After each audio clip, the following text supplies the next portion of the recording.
Olá, pessoal. Vamos então iniciar nossos estudos de cônicas, tá? O primeiro registro aí, o primeiro estudo que nós temos com relação a cônicas é um trabalho com esse título de um matemático e astrônomo grego, um Apolônio de Pérgamo, que data aí por volta de 200 a.C., tá?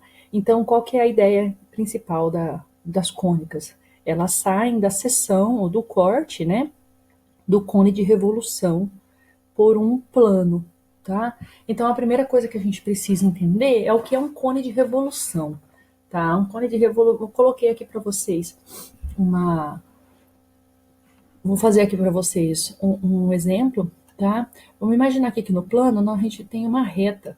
Vou trabalhar com um segmento de reta que é para ficar mais leve, tá? E essa reta aqui, sendo rígida, né? Vamos fazer ela girar em torno desse, fazer a revolução aqui em torno do eixo aqui, só que em torno desse ponto, tá? Vamos fixar o ponto na origem e fazer a revolução. Essa reta vai ser a nossa reta giratriz do cone, tá? E na hora que eu faço aqui, ó, inicio a revolução, olha, inicio esse giro, olha lá o que vai acontecendo. E ela vai fazendo, formando esse cone duplo, né? Essas duas folhas aí, né? Tá? Então, na hora que eu termino aqui os 360 graus de revolução, eu tenho aqui o nosso cone de revolução com essa giratriz, tá? Vou abrir aqui para vocês verem em uma outra posição, tá? Então essa é a construção de um cone de revolução, tá? A ideia de seccionar esse cone, né, com um plano, imagine aqui que eu tenha um plano cortando esse cone, tá? Deixa eu aumentar aqui tá vendo? Então, quer dizer, as cônicas surgem desse corte, tá? Da interseção que esse corte desse plano com esse cone, né? Os lugares geométricos que aparecem aí.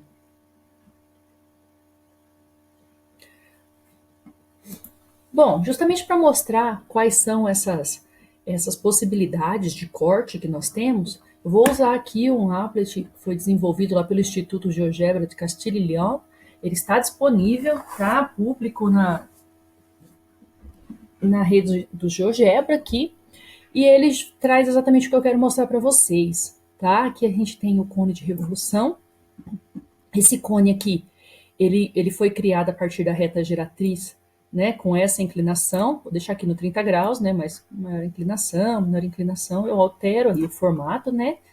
A geração desse cone, tá? E eu tenho aqui um plano, o plano cortando esse cone, tá vendo essa parte de azul, cortando o cone, e eu tenho essa que eu posso alterar a inclinação dele e a altura dele também.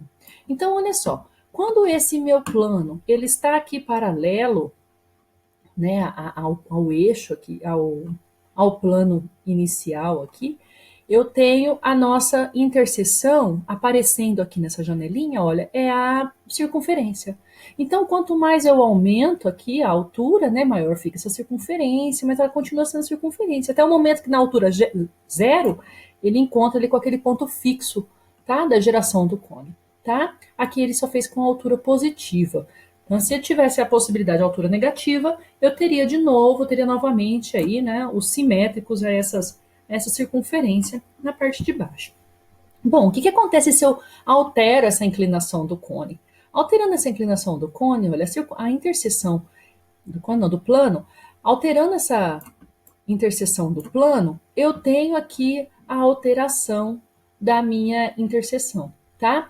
Então, o que acontece? Aqui aparece a minha primeira cônica, que é a elipse, tá? Aparece a elipse. Então, quanto mais eu for inclinando, olha, mais essa elipse vai se achatando. Eu consigo aumentar e diminuir aí de acordo com a altura do plano e assim por diante, tá? Então, a gente tem a nossa primeira cônica, que é a elipse, uma curva fechada, tá? Com esse aspecto aqui.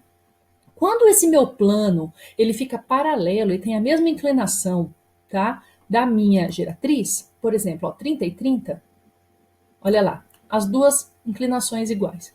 Aparece uma antiga conhecida nossa, que é a parábola, tá? Que ela deixa de ser fechada, é uma parábola, né?